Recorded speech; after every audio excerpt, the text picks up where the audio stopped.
Mak video! Datang nak top up video lagi ke?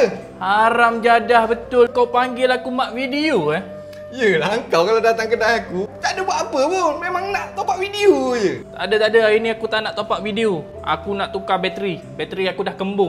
No, sampai kembung bateri kau tengok video. Ni nasib tak perut kau yang kembung. Hai, perut kau jangan buat isu Ini barang berharga ni. Ada tak? Ada.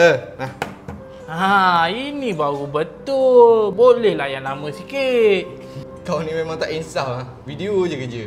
Dah kau bagi video banyak sangat. Sampai kembung lah bateri aku. Ni, banyak betul lah handset baru dekat kedai kau ni. Adalah sikit-sikit. Ni semua rezeki daripada kau juga. Kau datang top up video dengan aku buat modal beli handset baru. Oh, aku yang banyak menyumbang ke arah ni Kau lah yang menjana ekonomi perniagaan aku sekarang ni. Baguslah kau ada customer macam aku ni. Bagus-bagus juga. Tapi takkan nak beli tu je.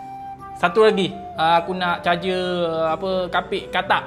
Charger katak? Kebetulan ada satu je. Oh, rezeki aku lah. Aku dah spare 3 bateri ni. Ini berapa ni? Yang ni loncos-loncos lah, RM20. RM20? Murah. Ngam. Aku jual dengan harga yang tersebut. Aku beli harga loncong yang tersebut. Okey, nak top up video datang lagi. Baik.